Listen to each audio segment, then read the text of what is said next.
Hello, everyone, and welcome back to Touch Grass, the podcast where we stop overthinking and start grounding, start living.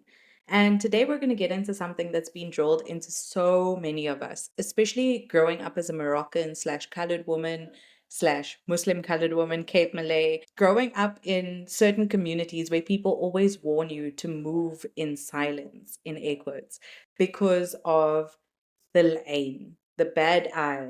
Some cultures know it as nazar. So, you know the drill. Don't share too much. Don't celebrate too loudly. Don't even mention your wins before they happen because someone out there might be watching and their jealousy could ruin it all for you. But here's my hot take, okay? The bad eye doesn't exist. L’3ein does not exist. Nazar does not exist, at least not in the way you think it does. Now we're going to get into the topic of, is it L’3ein?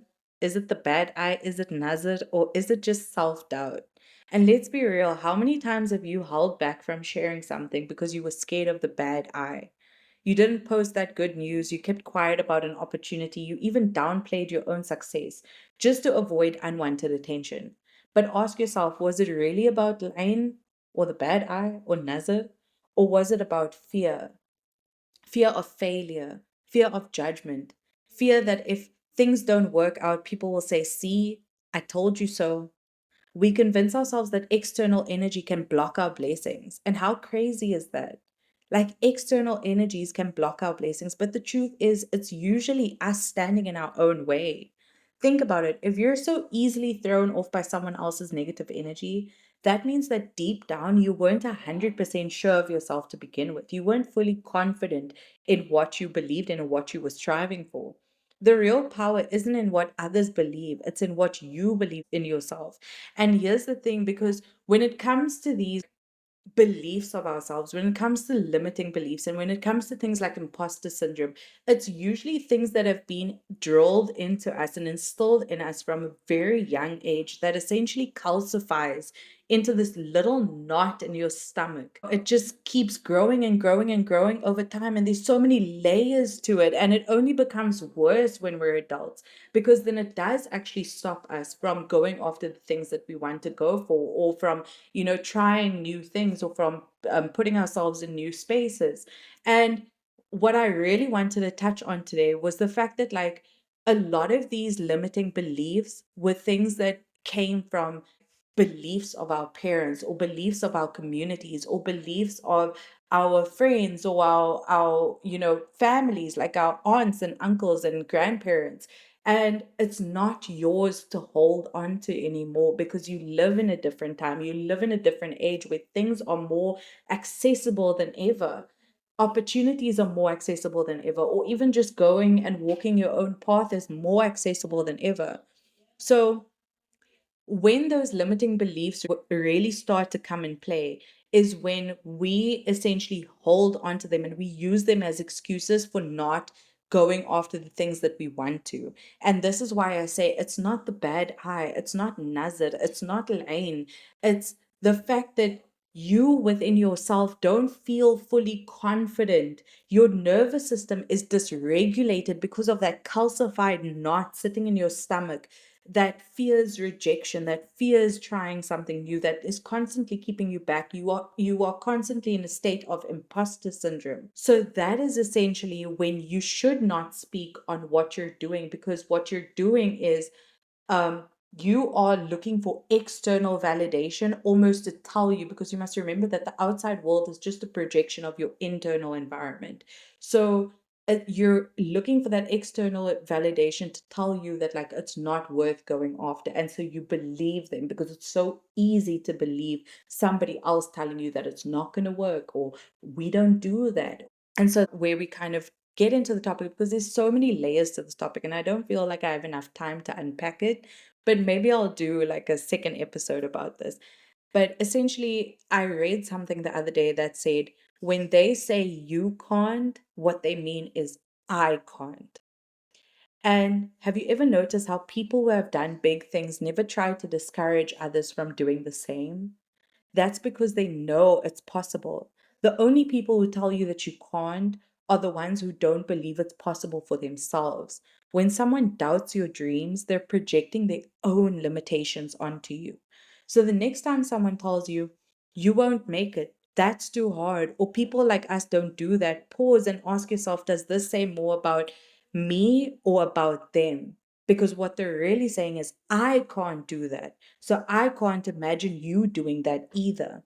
And this is where a dysregulated nervous system and that knot, that calcified knot that has been sitting in there since the day you gained consciousness and has been calcifying and becoming bigger and bigger and bigger, really comes into play, because you shouldn't feel the need for external validation to start if you truly had the confidence in what you were pursuing. When you don't have the confidence within yourself and you seek that external validation, that is a reflection moment. That is a time for you to sit back and think to yourself, is this really coming from a place of my own limiting beliefs that I am projecting to the external world, and they are just projecting it back to me? And then secondary to that is, why do I feel like I need to have these naysayers in my environment or seek the validation of naysayers who have never truly done anything spectacular? And this is where like generational curses also comes in, and breaking of generational curses, because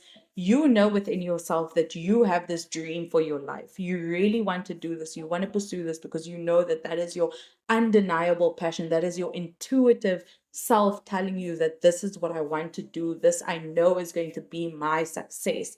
And like I said in previous episodes, success look like different things to different people. So when we surround ourselves with people who have limiting beliefs and we just use that as validation for why we shouldn't pursue it, it really says a lot about, should I just be sitting back and reflecting on the fact that like I don't feel fully confident in myself to go out and pursue this.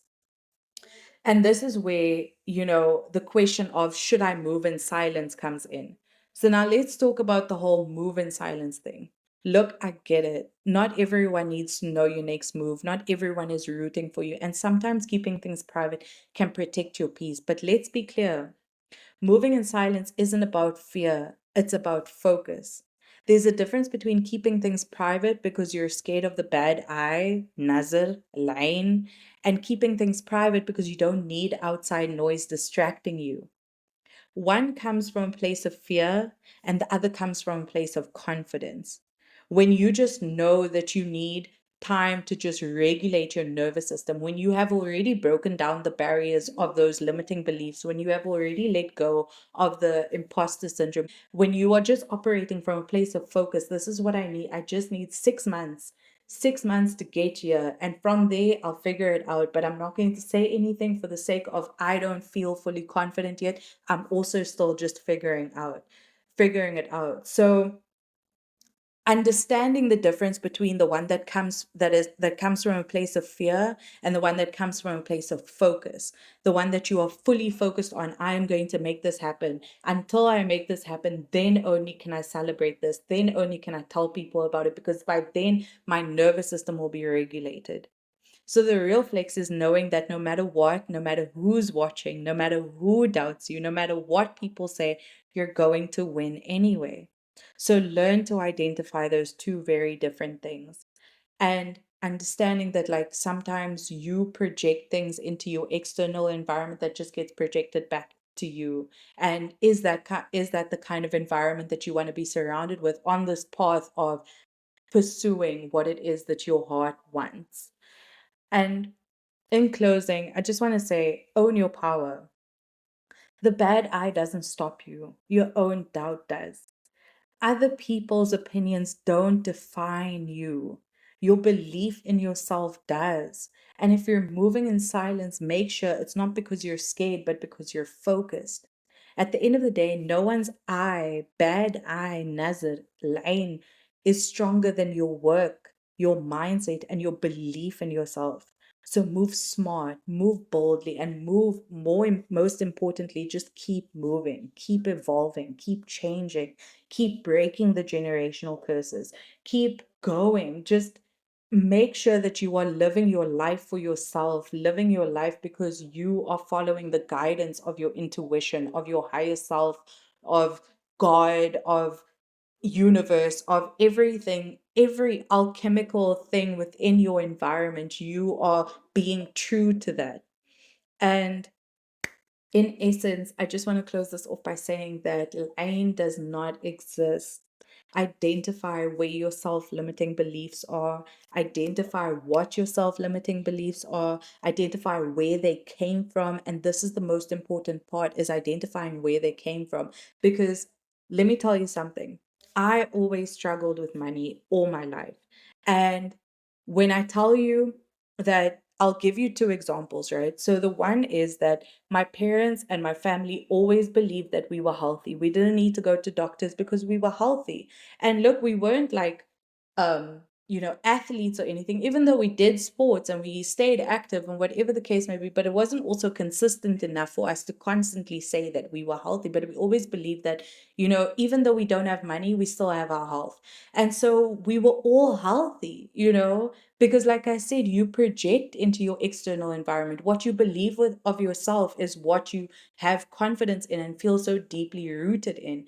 And so all of my family is healthy, thank God, to the point where I literally went to a doctor one day and he told me like, "Oh, do you do sports?" And I was like, "No." At that point I wasn't. And I was like, "No." And he was like, "This I mean, you're like the healthiest person that I've seen come in here today. Like your vitals are insane. There's nothing wrong with you." And on the flip side, my parents always struggled with money. We always struggled with money. And this is when I started to identify now in my later years, as I'm on the path of like becoming an entrepreneur and understanding things through the lens of business, and like going on this journey of self-discovery and self-awareness. I had to really unpack my limiting beliefs around money. And it came from a place of, my parents always believed that money was the root of all evil. They would always say that it's lonely at the top, but it was lonely at the bottom too. You know, we went through certain things that is like, there's nobody there, there's no handout, there's nobody to help support you, there's no one that you can turn to. So I had to unlearn all of that limiting beliefs around money and how money is the root of all evil and this and that and that. That was the one challenge that I couldn't overcome. I could never ask for my worth. I could never ask like companies that I worked for what I was worth, even though I was worth more. I was worth more than what they were paying me, and I was doing more than what they were paying me. And I just felt grateful to have at least like an increment more than my last salary. So a lot of the times my limiting beliefs around money actually stunted me in a major way, and I needed to unlearn that. Now stepping into the area of business and actually having to not just ask for my worth, but my company's worth as well, and my co-founder's worth, and our employees worth as well. So it's interesting when you actually take the time, like I say, touch grass, go out in nature, reflect on these things, and think to yourself, where is it rooted in? Where did I learn this? Where did I learn this imposter syndrome? Why don't I feel fully confident in my capabilities, even though I know that I'm amazing at something, or other people have told me that I'm great at something, or it could even be like, physical, it could be like your appearance, and we carry that with us. And like I said, it calcifies over time, and it takes a lot of work to unravel. But I promise you, when you unravel it, you feel so much lighter and you feel so much more confident and you feel so good about yourself when you fully embrace, when you fully step into that space of understanding that those limiting beliefs was never yours to carry, and that you are not going to carry it with you any further. So I just want to say thank you so much for listening to Touch Grass. If this episode resonated with you, please let me know in the comments. And remember, your success isn't determined by what people think, it's determined by what you do and how you are and who you are. Um, and essentially, that line doesn't exist. The bad eye and nazar does not exist. It's all rooted in limiting beliefs that we hold within ourselves and that we have projected into our external environment, and that has been projected back onto us. And moving in silence does not mean that you should be in fear of the bad eye or L’’ein or the nazar.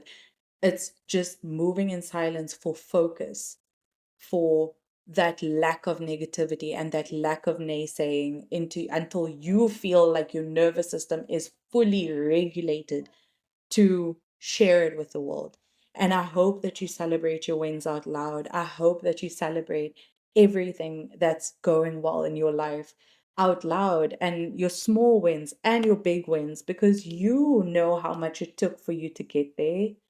I don't need to tell you this. You know how much it takes for you to get there and to overcome, even those who have overcome those things and pushed past it without fully facing it. It's time to face it, and it's time to unpack it, and it's time to continue pushing. You've come this far already, and I love you guys. I love you guys, and I wish you all the best.